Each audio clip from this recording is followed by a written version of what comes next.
शिव यात्रा और शिव सूत्र भारत की यात्रा चल रही है और उससे जो जुड़ने वाले लोग हैं वो एक एक करके जुड़ रहे हैं। और आज हमारे साथ खास मेहमान महंत रविंद्र पुरी जी। खूब खूब अभिवादन अभिनंदन।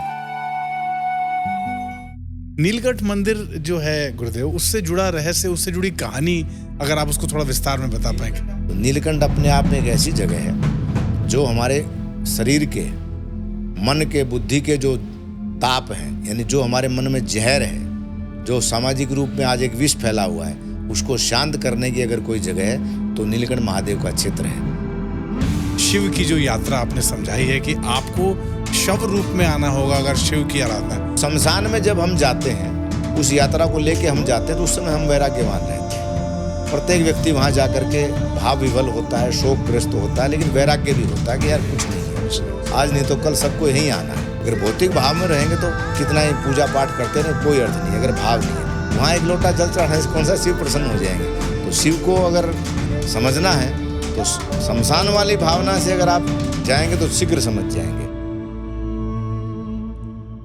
तुलसीदास जी ने भगवान राम को इष्ट के रूप में माना, सीता को माँ के रूप में माना, जबकि वाल्मीकि रामायण में ऐसा नहीं है। तो उन्होंने शब्दों को कम करके भावों को चेंज कर दिया है।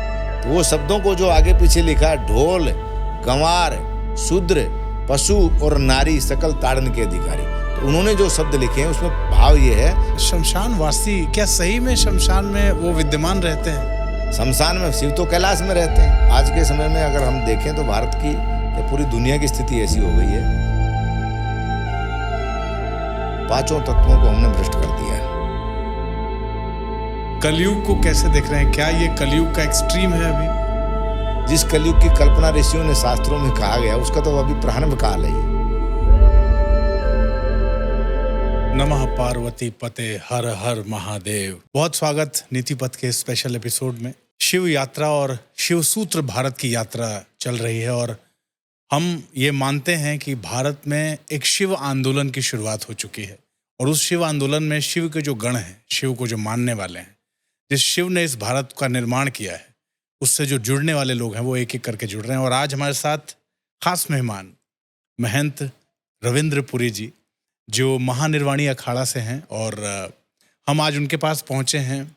शिव के प्रिय गण, मैं ऐसा मानता हूं कि वो हैं, क्योंकि जिस स्थान पे वो बैठे हैं और जितने वर्षों से बैठे हैं, शिव ने उनको इस स्थान पे अपने पास बिठाया है, स्नेह से बिठाया है। तो आज शिव से जुड़ी बात, नीलकंठ मंदिर से जुड़ी बात और उससे जुड़ी कथाएं, रोचक रहस्य, सब कुछ। बहुत स्वागत, प्रणाम कर रहा हूं आपको। खूब खूब अभिवादन अभिनंदन।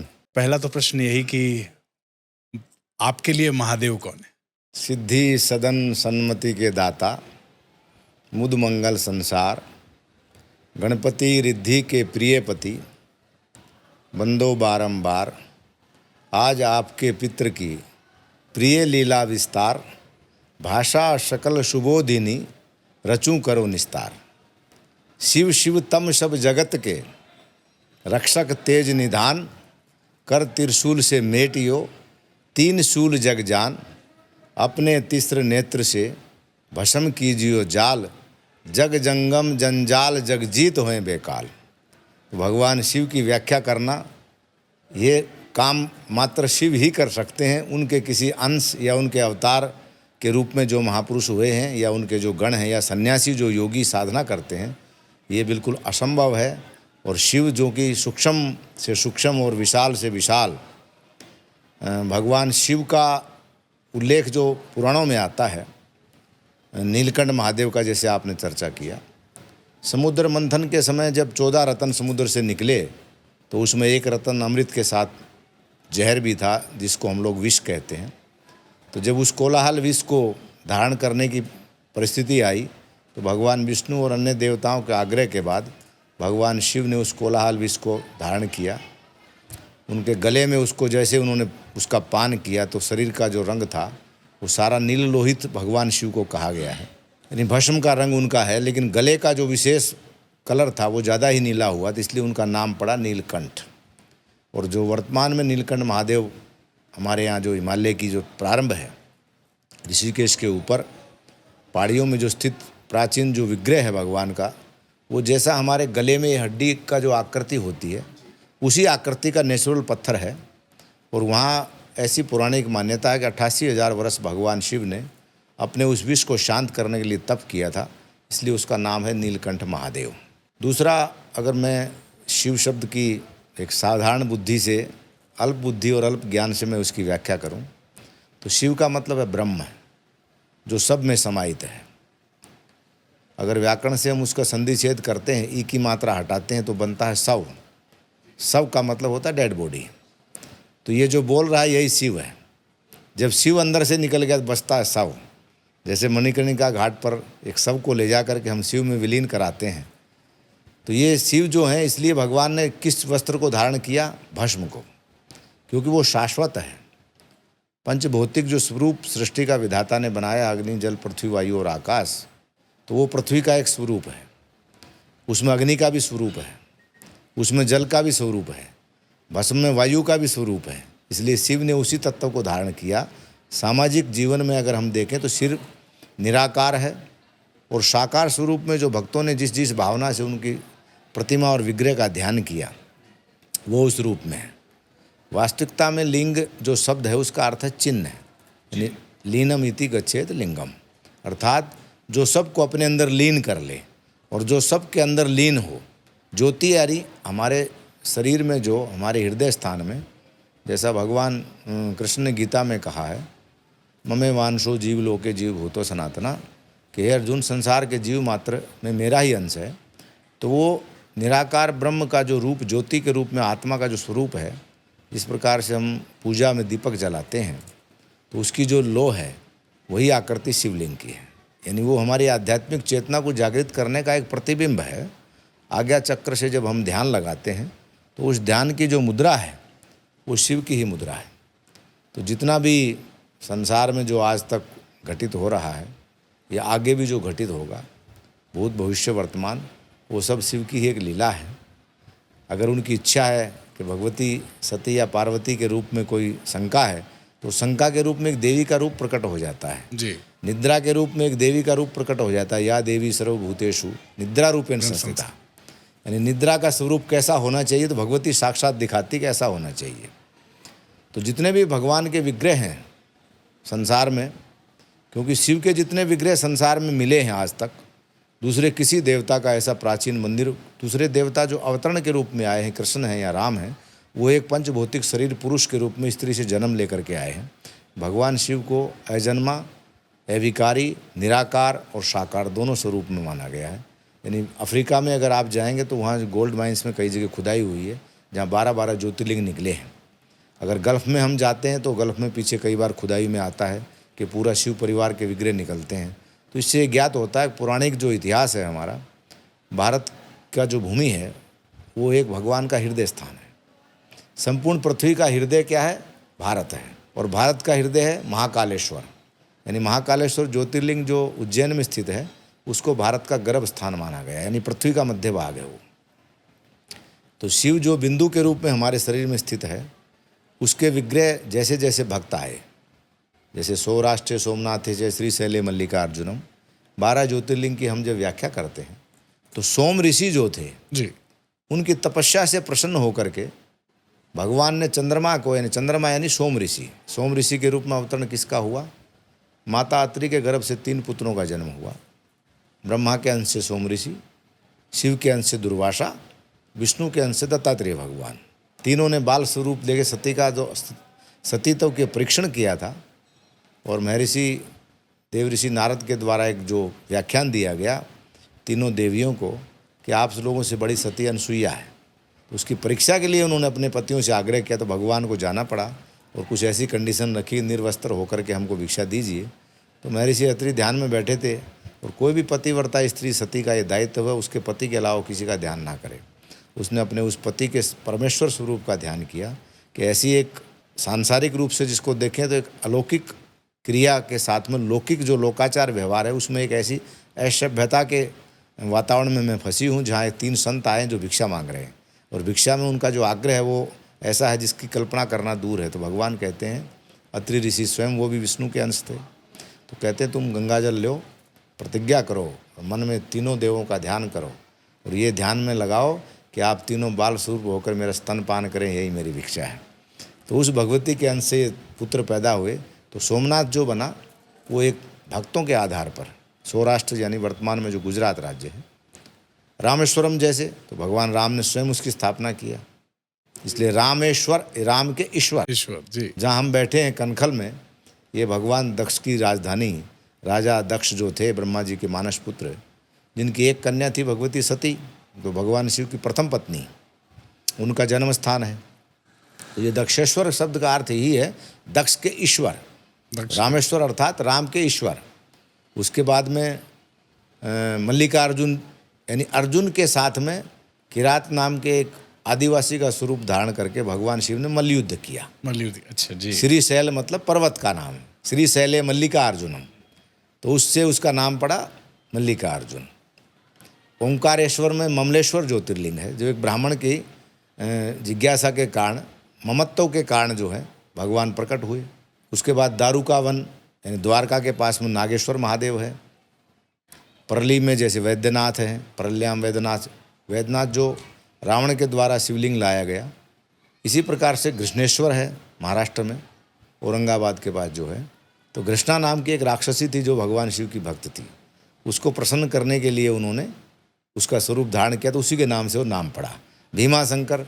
भीमा नाम का एक डाकू, एक भक्त था, जिसके नाम से भीमा शंकर हुआ, यानी भीम के शंकर। भीम के शंकर। तो ये जितने भी त्र्यंबकेश्वर का जो स्वरूप है, वो 2 ऋषियों की तपस्या से गोदावरी वहाँ प्रकट हुई, गौतम ऋषि के कारण, और गंगा का स्वरूप था वो। और वहाँ भगवान तीनों देवों ने उनकी प्रार्थना को स्वीकार किया। तो उनकी पत्नी और दोनों का आग्रह था कि आप यहाँ तीनों विराजमान रहें। तो त्र्यंबकेश्वर ज्योतिर्लिंग जो है ब्रह्मा विष्णु महेश तीनों का स्वरूप है। तो गोदावरी का क्योंकि उद्गम स्थल है वो, तो प्रथम अगर देखा जाए ज्योतिर्लिंग में सबसे महत्वपूर्ण है वो। विश्वनाथ जो हैं वो स्वयं शिव की नगरी है, लेकिन वो भी एक ब्राह्मण की पूजा के, ब्राह्मणों ने जो यज्ञ किया था भगवान शिव को प्रसन्न करने के लिए, तो उसमें विश्वनाथ शब्द का उच्चारण हुआ है। वो वास्तविकता में विश्वेश्वर नाथ है। विश्वेश्वर। तो विश्वेश्वर नाम के जो ब्राह्मण थे, उनकी प्रतिज्ञा को पूर्ण करने के लिए भगवान ने वहाँ अपना विग्रह स्थापित कराया, जिसका नाम वर्तमान में विश्वनाथ हम कहते हैं, लेकिन वास्तविकता में विश्वेश्वर रहे वो। तो ये जितने भी ज्योतिर्लिंग हैं, जैसे केदारनाथ है, वो भी स्वयंभू ज्योतिर्लिंग है। कुछ ज्योतिर्लिंग स्थापित हैं, कुछ स्वयंभू हैं। तो भारत में लगभग कोई क्षेत्र ऐसा नहीं है। और ये जो 7 बड़े मंदिर हैं, भूमध्य रेखा और सूर्य की गणना के ज्योतिष के आधार पर अगर हम देखते हैं, तो केदारनाथ से लेकर और श्रीशैलम से लेकर रामेश्वर तक सारे एक ही सीध में। आज वैज्ञानिक विधि से उसका परीक्षण हुआ है। हमारे ऋषियों ने कितना बड़ा विज्ञान उस समय लगाया होगा। तो शिव की जितनी व्याख्या की जाए उतना कम है। और शिव आराधना करने के लिए आपको पहले शव की परिभाषा को समझना पड़ेगा। जिस प्रकार से शव गर्मी सर्दी भूख प्यास निद्रा से विहीन हो जाता है, उसी प्रकार हमारे शरीर को, पंचभौतिक शरीर को, हमको अपने आप को शव मान करके शिव को प्राप्त करने की चेष्टा जब हम करेंगे तो ही हम शिव को जान सकते हैं, अन्यथा बहुत मुश्किल है। जिसने जब शिव को जिस रूप में धारण किया या जैसा उसने ध्यान दिया, भगवान ने वैसी लीला रच के उसकी मनोकामनाओं को पूर्ण किया। यानी शिव वास्तविकता में अगर देखें तो सारे सृष्टि का संहार, पालन और जन्मदाता शिव का ही अंश है।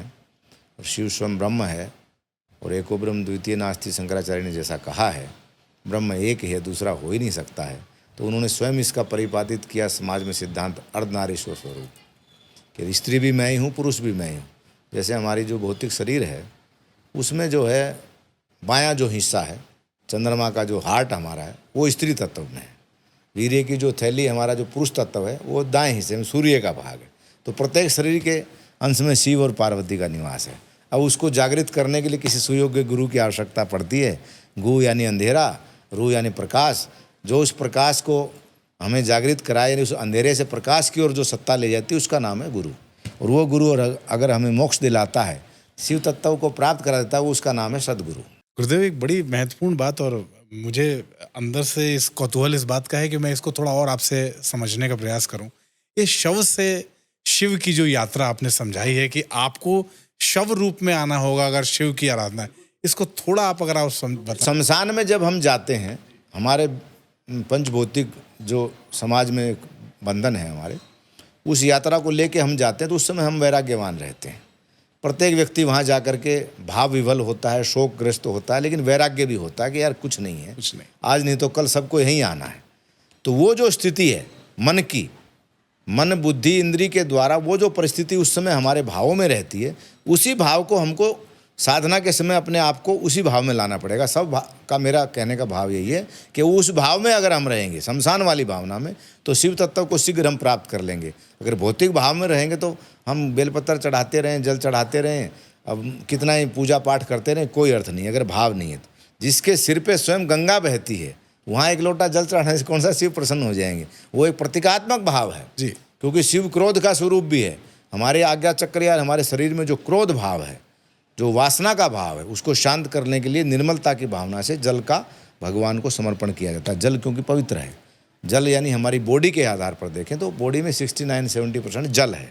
तो जल तत्व हमारे शरीर में है, उसी तत्व को शुद्ध करने के लिए हम भगवान को जल चढ़ाते हैं। तो शिव को अगर समझना है तो शमशान वाली भावना से अगर आप जाएंगे तो शीघ्र समझ जाएंगे।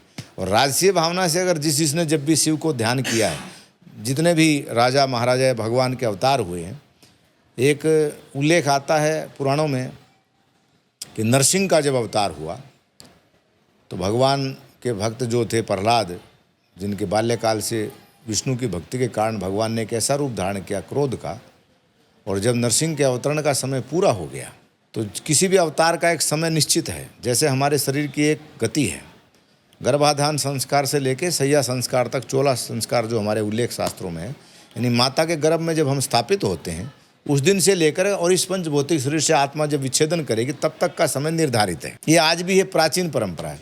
तो इसी प्रकार से नरसिंह का समय निर्धारित था, लेकिन नरसिंह ने उस समय को पार कर दिया। उस अवतार के समय को पार करके क्रोध में आकर के राजाओं पर अत्याचार करना शुरू कर दिया। तो भगवान विष्णु ने आग्रह किया, ब्रह्मा जी ने कहा, बहुत से ऋषियों ने कहा कि आप इस शरीर का परित्याग कर दीजिए, ये अवतरण का समय पूरा हो गया है और ये प्रकृति के नियम के विरुद्ध है। आयु से अत्यधिक आयु योगी की अपनी योगिक साधना के द्वारा आयु को बढ़ाया जा सकता है, स्थिर किया जा सकता है, लेकिन आपका ये समय निश्चित था। तो उन्होंने क्रोध में उसको माना नहीं। तो लास्ट में भगवान विष्णु ने भगवान शिव का स्तुति किया। तो उस समय भगवान शिव ने एक अवतरण लिया था जिसका नाम था सरब काल अग्नि रुद्र, जिसको बहुत कम लोग जानते हैं, जिसके 8 पैर थे, एक विकराल स्वरूप, पक्षी जैसी चोंच, बड़े बड़े पंख, और उसके जो पैर थे, पंजे जो थे वो शेर वाले थे, 4 पैर थे वो घोड़े वाले थे। यानी एक विचित्र स्वरूप धारण किया भगवान शिव ने। अष्टपादाय रुद्राय नमः, यानी काल अग्नि रुद्र जिसको हम कहते हैं, सर्वराज महादेव उसका उल्लेख आता है।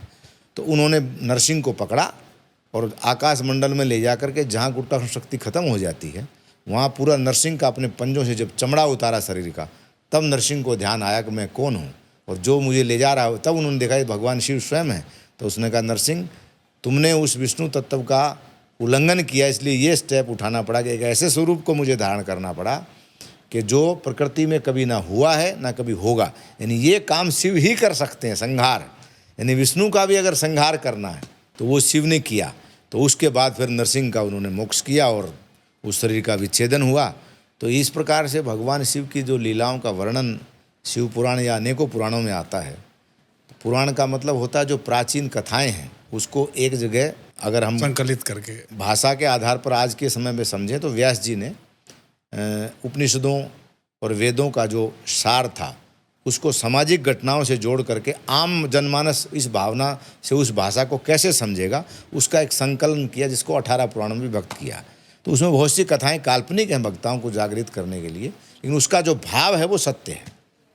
तो यही शिव है, शिव ही सत्य है, सत्यम शिवम सुंदरम। सत्य ही है कि किसने कहा ये? आपका तो जन्मभूमि बनारस है, काशी जो विश्वनाथ की नगरी, और वाराणसी वरुणा, और जो 2 नदियाँ 80 हैं जिसका संगम स्थल है वो। तो ये जब तुलसीदास जी ने रामायण लिखा, रामचरितमानस, तो हनुमान जी को उन्होंने कहा, प्रभु मैंने लिखा तो है लेकिन ये घटना तो बहुत पूर्व काल में हुई है, इसको प्रतिपादित यानी सत्य है ये कौन प्रतिपादित करेगा? तो उसने कहा भगवान शिव का ध्यान करो। तो हनुमान जी स्वयं शिव ही अंश थे वो। तो ये जो शब्द की उत्पत्ति हुई है, जहाँ तक मेरे ज्ञान, मेरा जो नॉलेज है, हो सकता है कहीं इसमें मैं गलत भी हो सकता हूँ, लेकिन जहाँ तक मेरा शोध है मेरी साधना के माध्यम से, भगवान शिव ने उस रामचरितमानस पे 3 शब्दों का उल्लेखित किया, सत्यम शिवम सुंदरम। ये सत्य है, शिव कह रहा है, अति सुंदर है, रामायण सत्य है। ये तुलसीदास जी को प्रतिपादित किसने किया? भगवान शिव ने। तो सत्यम शिवम सुंदरम, ये 3 शब्द किसने लिखा? शिव ने। जो मूल रामायण की प्रति आज रखी है काशी में, उस पे जा करके उसको देखा जाए, वो लिखा हुआ है सत्यम शिवम सुंदरम। और ये स्वयं शिव ने लिखा है। उसका भाव यही है, सत्य है, शिव कह रहे हैं, बहुत सुंदर है। सत्यम शिवम सुंदरम। अब पढ़ने वाले के अपने अपने भाव हैं। जैसे तुलसीदास जी ने रामचरितमानस में लिख दिया, ढोल गंवार शूद्र पशु और नारी सकल ताड़न के अधिकारी। अब इसके ऊपर भारतीय संविधान के मुताबिक अगर देखा जाए तो ST/SC का केस दर्ज हो जाएगा, किसी को हम कहेंगे। ऐसा कई बार हुआ है कोर्ट में। लेकिन वो चौपाई किस भाव से उन्होंने लिखा है? तुलसीदास जी ने भगवान राम को इष्ट के रूप में माना है, सीता को माँ के रूप में माना है, जबकि वाल्मीकि रामायण में ऐसा नहीं है। तो उन्होंने शब्दों को कम करके भावों को चेंज कर दिया है। तो वो शब्दों को जो आगे पीछे लिखा है, ढोल गंवार शूद्र पशु और नारी सकल ताड़न के अधिकारी, तो उन्होंने जो शब्द लिखे हैं उसमें भाव ये है, ढोल यानी बिना उसको थाप दिए बजेगा नहीं। गंवार जो शब्द लिखा है दूसरे नंबर पे, उसमें वो तीनों के लिए लिखा है, गंवार शूद्र गंवार पशु और गंवार नारी। इनको प्रताड़ित करना, ना कि प्रत्येक शूद्र प्रत्येक पशु और प्रत्येक नारी। जो नारी हमारी माँ है, बहन है, पत्नी है, उसको कैसे हम प्रताड़ित करेंगे? जो गाय हमें दूध दे रही, उसको कैसे प्रताड़ित? तो वो पढ़ने वाले के भाव कैसे हैं, उस पर डिपेंड करता है। तो ये जो भाव लिखे हैं शास्त्रों में, जिसको कोड आज की भाषा में कहें हम, कि उसको सीक्रेट जो सिस्टम है उसको खोलने के लिए, उसके लिए साधना और बुद्धि दोनों की आवश्यकता पड़ती है। ऋषियों ने जो भी शोध किया उसको लिपिबद्ध किया उन्होंने वेदों के माध्यम से और शास्त्रों के माध्यम से। दुनिया के जितने भी आज के समय में आविष्कार हो रखे हैं उसमें अत्यधिक सारी चीज़ें वेदों में निहित हैं। प्रक्षेपास्त्र, आग्नेयास्त्र, ये सारे शब्द हमारे वेदों में आते हैं। बम कैसे बनेगा, परमाणु बम कैसा है, अणु बम, उसका सारा उल्लेख है।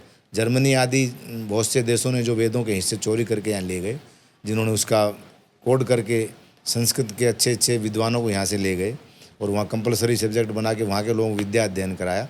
उन्होंने खोल करके आविष्कार, जो भी टेक्नोलॉजी आज हम देख रहे हैं, वो सारी ऋषियों की बनाई हुई है।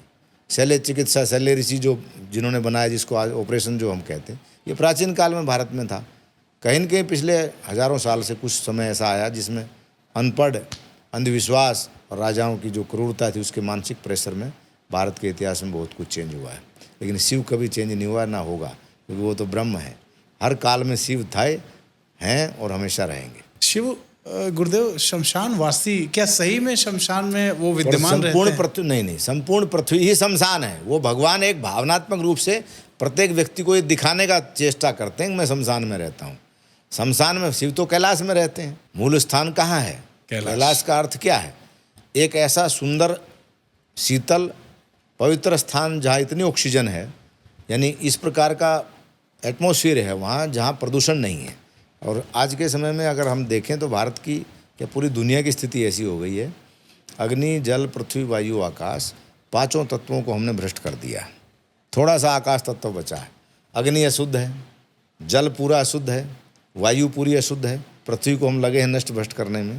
तो कैलाश अपने आप में एक ऐसी जगह है जहाँ एक ऐसा वाइब्रेशन है, दुनिया की कोई टेक्नोलॉजी, कोई विमान, कोई यंत्र आज भी कैलाश की उस मुख्य परिधि में प्रवेश नहीं कर पाता है। इसका कोई न कोई कारण तो होगा। कैलाश का जो ओरा है, जो मुख्य कैलाश का भाग है, वहाँ कोई दूरबीन लेकर के या कोई यंत्र लेकर के मनुष्य प्रवेश नहीं कर पाता है। वही मनुष्य प्रवेश कर पाएगा जिसके ऊपर शिव की कृपा होगी, जिसने शिव तत्व को प्राप्त कर लिया है, जिसने स्वयं अपने आप को जान लिया है, वही पंच भौतिक शरीर उस प्रवेश में प्रवेश कर सकता है, अन्यथा बहुत मुश्किल है। कोई जाता है वहाँ, कोई ऋषि मुनि? बहुत लोगों ने प्रयास किया, आज भी लोग प्रयास कर रहे हैं। एवरेस्ट पे जो लोग चढ़ाई करते हैं, यानी चाइना के आज की परिस्थिति में देखें तो चाइना नाम का जो राष्ट्र है उसके कब्जे में कैलाश मानसरोवर का इलाका है। तो उनके लोगों ने बहुत बार प्रयास किया, उस पूरे इलाके में प्रवेश करते ही हेलीकॉप्टर हो, विमान हो, वो अपने आप ही डैमेज हो जाते हैं। तो इसका मतलब कहीं न कहीं कोई न कोई एक ऐसी एनर्जी है वहाँ कि जो उस ओरा को बाहर फेंक देती है। तो इससे ये साबित होता है कि कैलाश सबसे प्राचीन है, जो शिव का निवास स्थान है। नीलकंठ मंदिर जो है गुरुदेव, उससे जुड़ा रहस्य, उससे जुड़ी कहानी अगर आप उसको थोड़ा विस्तार में बताएं। नीलकंठ अपने आप में एक ऐसी अलौकिक और दिव्य जगह है, जो भगवान शिव के जितने भी विग्रह हैं या जहाँ जहाँ भगवान शिव के प्राचीन मंदिर हैं, वहाँ हर जगह प्राकृतिक जलधारा है। ये प्रमाणित करते कि शिव के सिर पे गंगा बहती है। यानी सारी पृथ्वी का जो अंश रूप में शिव को हमने जहाँ स्थापित किया, मैंने भारत के लगभग सारे ज्योतिर्लिंगों का मैंने दर्शन किया है। तो जहाँ जहाँ भी शिव जी के मंदिर हैं, हर जगह नेचुरल जल है, और समुद्र का जल हो, नदी का जल हो या एक सूक्ष्म कुंड का जल हो, प्राचीन जलधारा, ऐसे ऐसे अरावली के क्षेत्र मैंने देखे हैं सूखा, जहाँ नीचे 2000 फीट पे पानी है, ऊपर शिखर के ऊपर 5 फीट पे पानी है। तो इससे ये साबित होता है कि 5 तत्वों में जो प्रधान तत्व है शिव तत्व, जहाँ वो विद्यमान है वह पांचों तत्व मूल रूप में विद्यमान है, ये प्रामाणिकता है। तो नीलकंठ अपने आप में एक ऐसी जगह है जो हमारे शरीर के, मन के, बुद्धि के जो ताप हैं, यानी जो हमारे मन में जहर है, जो सामाजिक रूप में आज एक विष फैला हुआ है, उसको शांत करने की अगर कोई जगह है तो नीलकंठ महादेव का क्षेत्र है। प्रत्येक भक्त को जीवन में एक बार अवश्य नीलकंठ उस क्षेत्र की यात्रा करनी चाहिए, क्योंकि वो गंगा का किनारा और जहाँ से हिमालय प्रारंभ होता है, जहाँ भगवान कैलाश जाते हैं, और पुराणों में उल्लेख आता है कि जब देवशयनी एकादशी जैसे अभी आएगी चतुर्मास में जी, तो विष्णु जी जब शेषशैया पर से और 4 महीने के लिए राजा बलि के यहाँ पाताल में जाते हैं, तो पूरी सृष्टि का जो संचालन है वो शिव के द्वारा होता है। तो प्रथम जो आगमन शिव का कैलाश से होता है तो कुछ क्षण वो नीलकंठ में ठहरते हैं। उसके बाद यहाँ 1.25 महीना दक्ष मंदिर में वो निवास करते हैं। ये जो कांवड़ यात्रा हमारे उत्तर भारत में निकलती है, फिर पूरी पृथ्वी का भ्रमण करते हैं। जब कृष्ण का जन्म होता है महाभारत में, तो भगवान स्वयं गोपी का रूप धारण करके वृंदावन जाते हैं, जो गोपेश्वर महादेव बना हुआ है। उनकी माँ का आग्रह था कि स्त्री ही अंदर आ सकती, पुरुष नहीं आ सकता। तो पार्वती ने जब दर्शन कर लिया तो शिव रह गए, तो उन्होंने स्वयं एक गोपी का रूप धारण कर लिया। तो जैसी स्थिति आती है शिव वैसा रूप धारण करते। नीलकंठ अपने आप में एक तपस्या की, साधना की भूमि है। हमारे जीवन में जो विष है उसको वमन करने के लिए अगर हम वहाँ जाते हैं तो उस विष का अवश्य आज भी समूल नष्ट होता है। वो प्राकृतिक जो विग्रह है वहाँ, जो दैनिक दिनचर्या वहाँ मंदिर की, श्री पंचायती अखाड़ा महानिर्वाणी के नागा सन्यासी प्राचीन काल से वहाँ रहते आए हैं, और आज भी वो सेवा पूजा वही लोग महात्माओं के द्वारा ही सारी व्यवस्था की जा रही है। पर मैं स्वयं भी कई बार नीलकंठ में रहा हूँ, एक बार लगभग 1.5-2 महीना में कंटिन्यू वहाँ रहा। मैंने स्वयं भी वहाँ अनुभव किया कि एक ऐसी एनर्जी है वहाँ। अगर ब्रह्म मुहूर्त का जो समय है उससे पहले 2 घंटा शिव मुहूर्त होता है, यानी अर्थात रात्रि में 2 बजे से 4 बजे का जो समय है वो शिव मुहूर्त है। शिव का जो प्रहर है वो 2 बजे का होता है, ब्रह्मा जी का प्रहर है 4 बजे का। तो उस 2 बजे अगर आप उठ करके स्नान ध्यान करके उस परिक्षेत्र में आप भ्रमण करेंगे तो आपको कुछ ना कुछ अलौकिक अनुभव होगा। मैं ये तो नहीं कहता हूँ प्रत्येक को होगा या एक दिन में हो जाएगा, लेकिन अगर भाव आपके सही हैं तो कुछ क्षण में आपको हो जाएगा। कुछ इस प्रकार के गुप्त संतों के दर्शन हो जाएंगे जो उस परिक्षेत्र में निवास करते हैं, और सूक्ष्म शरीर के द्वारा वो नित्य प्रति शिव के दर्शन करने आते हैं। जैसे रामायण में भगवान राम जब जाने लगे तो उन्होंने अलग अलग ड्यूटियाँ सबकी लगाई। हनुमान जी को कहा जब तक प्रलय नहीं होगा तुम्हारा काम है, तुम वहाँ अयोध्या का राज चलाओ, जहाँ राम कथा हो वहाँ तुम रहो। तो विभीषण की उन्होंने ड्यूटी लगाई थी जब तक प्रलय नहीं हो जगन्नाथ जी की तुम सेवा करो। अच्छा। तो आज भी विभीषण जो है वो सूक्ष्म रूप में प्रातः जो 2 बजे का पहर है, 2 और 3 का जो टाइम है वो उसमें करते हैं। अश्वस्थामा का जैसे उल्लेख आता है, जैसे हमारे शास्त्रों में उल्लेख आता है कि अश्वस्थामा बलिर्व्यासो हनुमानश्च विभीषणः कृपा परशुरामश्च सप्ते चिरंजीवी अष्टम च मार्कंडे ऋषि। तो मार्कंडे ऋषि 8वें अमर हुए, 7 तो ये हुए ही। मार्कंडे ऋषि को अमर किसने किया? भगवान शिव ने। भगवान शिव ने जी। मर्कंड ऋषि के पुत्र थे मार्कंडे, जिनकी आयु थी 9 साल। नारद जी ने उनको गुरु मंत्र दिया, महामृत्युंजय मंत्र जिसका हम जप करते हैं, वो नारद जी ने ही भगवान शिव से प्राप्त करके प्रथम बार मार्कंडे ऋषि को दिया। ओम त्र्यंबकम यजामहे जिस मंत्र का जाप। तो 4 वर्ष की आयु और बढ़ गई उससे। उसके बाद फिर यमराज आए, लेकिन मार्कंडे शिव भक्त थे। नारद जी का आदेश था तुम जब तक शिव के पास रहोगे मृत्यु तुम्हें छू नहीं सकती। तो जैसे ही गर्भगृह से वो बाहर निकले, यमराज बाहर खड़े, तब उन्होंने कहा कि तुम चलो, तुम्हारा समय पूरा हो गया, मैं अपनी तरफ से 25 वर्ष और देता हूँ, लेकिन फिर चलना पड़ेगा। उसने कहा नहीं प्रभु, मैं शिव को नहीं छोड़ सकता। तो जैसे जैसे समय आया, यमराज ने जैसे ही अपनी जो क्रिया उसकी है, उसका मृत्यु ने अपना जब रूप धारण किया तो स्वयं शिव वहाँ प्रकट हुए। तो उसने कहा तुम कौन हो? तो उसने कहा मैं काल हूँ, और काल का एक नियम है। तो भगवान कहते हैं मैं महाकाल हूँ, जहाँ महाकाल है वहाँ काल स्वयं समाप्त हो जाता है। मार्कंडे को मैंने अमर कर दिया, अब तुम जाओ काल यहाँ से। तो वो मर्कंड ऋषि के पुत्र मार्कंडे अष्टम जिनको कहा गया। और कलयुग में ऐसा उल्लेख आता है, गोरखनाथ जी के आशीर्वाद से भर्तृहरि और गोपीचंद को उन्होंने अमरत्व का वरदान दिया कलयुग तक, यानी कलयुग रहेगा जब तक तुम सह शरीर रहोगे। यानी भर्तृहरि जो उज्जैन के राजा थे, जिनको बाद में भगवान शिव की साधना के द्वारा ही गृहस्थ जीवन छोड़ के उन्होंने संन्यास धारण किया। तो इस प्रकार 10 महापुरुषों का उल्लेख है। ऐसे अनेकों दिव्य संत हैं जो लंबी आयु जी रहे हैं, लेकिन ये 10 महापुरुषों का उल्लेख शास्त्रों में आता है, तो ये सब के ऊपर शिव की ही कृपा है। अश्वत्थामा भी शिव भक्त हैं, व्यास जी भी शिव भक्त हैं, परशुराम जी भी शिव भक्त हैं, वो उनके शिष्य हैं। हनुमान जी स्वयं शिव का अंश हैं। विभीषण के ऊपर भी शिव की कृपा, उन्होंने भी शिव का आराधना। तो जितने भी शिव के भक्त हैं वो सारे आज अमर जिनको हम कहते हैं वो हैं, चिरंजीवी जिसको हम कहते हैं। विश्वपान उन्होंने नीलकंठ मंदिर में किया, इसके पीछे नहीं, का भी रहस्य? नीलकंठ मंदिर विश्वपान नहीं किया। विश्वपान किया समुद्र मंथन के टाइम।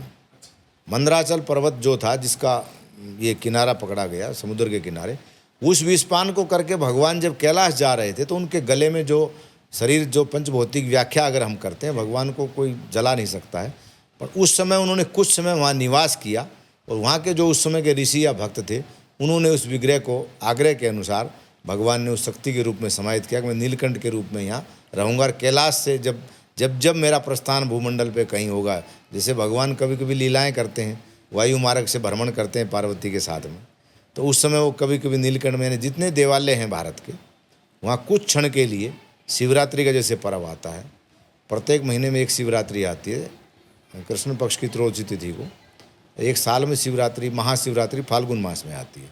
तो वहाँ कुछ ना कुछ समय के लिए भगवान शिव का अंश अवश्य विद्यमान रहता है, शिव स्वयं वहाँ रहते हैं। जैसे एक रामायण में आता है, जहाँ जहाँ राम कथा होती है वहाँ हनुमान जी अवश्य आते हैं। और तुलसीदास जी को भी कुष्ठ रोगी के रूप में हनुमान जी का दर्शन राम कथा में हुआ था। तो ये प्रमाणित करता है, जब हनुमान जी त्रेता युग में हुए तो द्वापर में उनका क्या काम था? कृष्ण जी का सहायता किसने किया? अर्जुन को युद्ध किसने जिताया? हनुमान जी। और तुलसीदास जी तो लेटेस्ट, यानी 500-600 साल हुआ है, कलयुग में हुए, उनका साक्षात्कार हुआ। अनेकों ऐसे उदाहरण समाज में हैं आज, भक्त, ऋषि, माताएं, बहनें या कोई संत या ब्राह्मण जिन्होंने जिस रूप में इष्ट देवता की साधना की, उनको उसके पंचभौतिक शरीर के माध्यम से दर्शन ना होकर के अलौकिक शक्ति का दर्शन दिव्य शरीर से होता है, यानी सूक्ष्म शरीर से होता है। शरीर की हमारी 4 अवस्थाएं हैं, जागृति, स्वपन, सुषुप्ति और तुर्या। और 4 प्रकार का शरीर है, स्थूल, सूक्ष्म, कारण और महाकारण। ये शरीर स्थूल है। जब हम इस शरीर से सोते हैं, शयन करते हैं, तो एक शरीर इसमें से निकल के बाहर घूमता है स्वपन में, आम आदमी उसको देखता है, वो सूक्ष्म शरीर है। कभी कभी स्वपन में भी हम स्वपन देखते हैं, तो वो कारण शरीर है, यानी उस शरीर को जो चला रहा आत्मा, वो बिल्कुल शुद्ध शरीर है। तो उस शरीर से ही ईश्वर का साक्षात्कार हम कर सकते हैं, इस शरीर से नहीं। कोई अगर ऐसा कहता है वो बिल्कुल असत्य भाषण कर रहा है। पंचभौतिक शरीर से कोई भी व्यक्ति आज तक उस एनर्जी को नहीं देख पाया। स्वयं इंद्र के पुत्र अर्जुन पंचभौतिक शरीर से कृष्ण के उस दिव्य स्वरूप को नहीं देख पाए। भगवान ने उनको दिव्य ज्योति, अर्थात उनको आज्ञा चक्र को खोला गया, ध्यान लगा के बैठो, तुम मेरे उस दिव्य स्वरूप को देखो। ये साक्षात प्रत्यक्ष प्रमाण है इसका, महाभारत। तो इस प्रकार से भगवान शिव का अगर ध्यान करना है तो हमारा जो प्रारंभ हुआ है वो एक शिशु काल से जो प्रारंभ होता है, और अंत जो है वो शव के माध्यम से होता है। तो शिव ने जो संकेत दिया है शमशान, कि इसको हमेशा याद रखो। भगवान ने भी गीता में यही कहा है, कृष्ण अर्जुन तुम मुझे और मृत्यु को याद रखो, दुख कभी नहीं आएगा। ये अगर हम सत्य को जान लें, शमशान हमारा मूल निवास है, यानी अंतिम स्थिति यही होना है, ये उसका भाव है। आप गुरुदेव राम जी के तीनों भाइयों के बारे में एक बता रहे थे कि भरत को कुछ ऐसा ज्ञात था जो किसी भाई को ज्ञात नहीं था। क्योंकि राम जी का, अर्थात हम भौतिक रूप में अगर हम देखते हैं, जैसे आज हमारे देश के प्रधानमंत्री हैं या हमारे किसी राज्य के मुख्यमंत्री हैं, उनका किसी स्टेट में किसी फंक्शन में जाना होता है, किसी क्षेत्र विशेष पे वो जाते हैं या कुछ समय के लिए कहीं निवास करते हैं, तो उनके साथ पूरा प्रोटोकॉल सिस्टम चलता है। राजा का जो एक नियम बना, ये प्राचीन काल से चल रहा है। अभी प्रधानमंत्री मान लो हरिद्वार आ रहे हैं, तो मिलिट्री वाले, पुलिस वाले, फायर ब्रिगेड वाले, एम्बुलेंस वाले, चूना डालने वाले, सफाई वाले, सब ऑटोमेटिक लग जाएंगे। तो इसी प्रकार से ईश्वर जब मनुष्य के रूप में यह अवतार लेते हैं तो उनका पूरा स्टाफ नीचे आता है। कोई मामा बन के, कोई चाचा बन के, कोई दुश्मन बन के, कोई मित्र बन के, कोई माता बन के, कोई पिता बन के, कोई पुत्री बन के, कोई पत्नी बन के, तो ये सब उसका ही खेल है। तो भगवान राम का जो अवतार हुआ, विष्णु जी ने जो राम के रूप में अवतार लिया, मर्यादाओं को स्थापित करने के लिए उन्होंने अवतार लिया। उन्होंने अपने आप को कभी अपने जीवन में अवतार के रूप में प्रस्तुत नहीं किया। उन्होंने महसूस ही नहीं होने दिया कि मैं विष्णु हूँ। बहुत कम ऐसे चांस आए जब उन्होंने, जैसे क्रोध में एक बार उन्होंने समुद्र को कहा कि मैं चाहूँ तो तुम्हें एक बाण में सुखा सकता हूँ, तो वहाँ विष्णु ने अपना रूप दिखाया तो लोग स्तब्ध रह गए। तो ऐसा 2 बार लक्ष्मण के टाइम जैसे हुआ। राम स्वयं विष्णु थे, विष्णु जब आएगा सारा स्टाफ साथ में। सुदर्शन चक्र स्वयं शत्रुघ्न थे, शत्रुघ्न का जो अवतार हुआ वो सुदर्शन चक्र के रूप में हुआ। लक्ष्मण स्वयं शेषनाग थे जो भगवान का सिंहासन है, और भरत स्वयं राम का हृदय यानी विष्णु का जो हृदय था वो थे भरत। अच्छा, इसलिए भरत की मृत्यु नहीं, भरत को सरयू में साथ में भगवान ने अपने अंदर समाहित किया। लक्ष्मण की मृत्यु हुई, लक्ष्मण का पंचभौतिक संस्कार हुआ, उनको पहले भेजा गया। दुर्वासा ऋषि जब दर्शन करने आए अंतिम समय में, तो जो काल वहाँ बैठे थे, संवाद चल रहा था राम का और काल का यानी धर्मराज का, कि प्रभु आपका इस शरीर का समय पूरा हो गया है और इतनी घड़ी इतना पल बचा, जल्दी करके इस शरीर को आप परित्याग करो। तो लक्ष्मण को आदेश दिया था राम ने कि मैं जब तक नहीं कहूँ अंदर कोई नहीं आना चाहिए। तो ऋषि रूप में आए थे वो, तो इधर से दुर्वासा जी आ गए। दुर्वासा जी को पता था राम जाने वाला है, तो अंतिम मुलाकात कर लूँ मैं। दुर्वासा ने कहा लक्ष्मण तुम मुझे रोको मत, अगर तुमने रोका मैं तुम्हें श्राप दे दूंगा, मैं पूरी अयोध्या को इसी से मैं भस्म कर दूंगा। क्रोध के भाव से लक्ष्मण डर गए, वो अंदर आ गए। जैसे उन्होंने देखा तो यमराज अपने रूप में बैठे थे। राम ने जैसे ही देखा और यमराज ने देखा तो यमराज अंदर ध्यान हो गए। लक्ष्मण को तुरंत राम ने कहा तुम मृत्यु को प्राप्त हो जाओ, तुमने मेरी आज्ञा का उल्लंघन किया है। तो पहले किसने भेजा? सिंहासन को। नहीं, राजा जब जाएगा तो पहले क्या लगाओगे आप? कुर्सी, उस पर लगाओगे चिट कि ये पत्रकार हैं हमारे, ये दर्शक दीर्घा है, ये वीआईपी दीर्घा है, ये मुख्य अतिथि के दीर्घा है कि नहीं? तो वही सेम यहाँ है वही वहाँ है। अब सोच और भाव का फर्क है, अब बुद्धि का खेल है। तो राम जब स्वयं आए हैं तो सारा स्टाफ, सीता स्वयं साक्षात लक्ष्मी। तो जो लोग उस समय आए, हनुमान जी स्वयं शिव, अंगद, बाली, ये सब कौन थे? सब देवताओं के अंश। सुग्रीव के पास तो एक ऐसी सिद्धि थी कि ये समझो आपके बाली के जो इंद्र ने उनको एक ऐसा पावर दे दिया था, सामने कोई व्यक्ति दूसरा आया तो उसकी आधी पावर खींच लेते थे वो, यानी वो सूर्य का अंश था उनके अंदर। सूर्य जैसे सारे ग्रहों में हम लोग ज्योतिषीय आधार पर देखते हैं तो कभी ग्रह अस्त हो गया। अस्त का मतलब क्या है? सूर्य की परिधि में जो भी ग्रह आएगा उसका पावर खत्म हो जाएगा। जैसे प्रधानमंत्री यहाँ आया तो मुख्यमंत्री की सारी पावर उसमें समाहित है। जिलाधिकारी जैसे आया तो एसडीएम तहसीलदार की सारी पावर जिलाधिकारी के अंदर समाहित है। वही नियम वहाँ है, उसी को हमने भौतिक रूप में यहाँ परिवर्तित किया है। तो जैसे जैसे सूर्य की परिधि में बृहस्पति आएगा या दूसरा शनि, मंगल, केतु जो भी ग्रह हैं वो ऑटोमेटिकली अस्त हो गए। अस्त का मतलब उनका प्रभाव उसमें समाहित हो गया। जी, आखिर का एक प्रश्न रह गया गुरुदेव, कलयुग को कैसे देख रहे हैं? क्या ये कलयुग का एक्सट्रीम है अभी नहीं, जो समय चल रहा है? कल का मतलब होता है पुर्जा, पुर्जा मतलब मशीन। ये कल युग है, अभी मशीन का युग चल रहा है। जिस कलयुग की कल्पना ऋषियों ने शास्त्रों में कहा गया उसका तो अभी प्रारंभ काल है ये, जब एक भी मंदिर शेष नहीं बचेगा और जब धर्म का बिल्कुल दीवा टिमटिमाएगा। यानी ये कहा गया है बहुत से ऋषि और महर्षियों के, 13 से 14 वर्ष की आयु की कन्या जब दादी का स्वरूप धारण कर लेगी, समझो कलयुग का अंतिम चरण है। तो उसमें भी बहुत टाइम है। बहुत धन्यवाद आज की इस पूरी बातचीत के लिए गुरुदेव आपका, और खूब धन्यवाद। आप चाहूँगा कि आगे आने वाले समय में भी हम आपसे अनवरत आते रहें और इसी तरह से बातचीत करते रहें। और आप सबसे यही प्रार्थना है, यही मैं आप सबसे निवेदन भी करना चाहूँगा कि इस पूरे पॉडकास्ट में कही गई बातों को सुनिए, समझिए, ग्रहण करिए। एक बार सुनने के बाद चीज़ नहीं समझ में आती है तो रिपीट करके सुनिए, बार बार सुनिए, क्योंकि कई बार जब आप एक ऐसे दौर में हैं जहाँ आध्यात्म और ध्यान की सिर्फ बात होती है, वो भाव में नहीं होता, तो उसको भाव में लाने के लिए उस बात को बार बार सुनना पड़ता है, जिससे भाव मन में जागृत होता है। बहुत धन्यवाद, नमस्कार।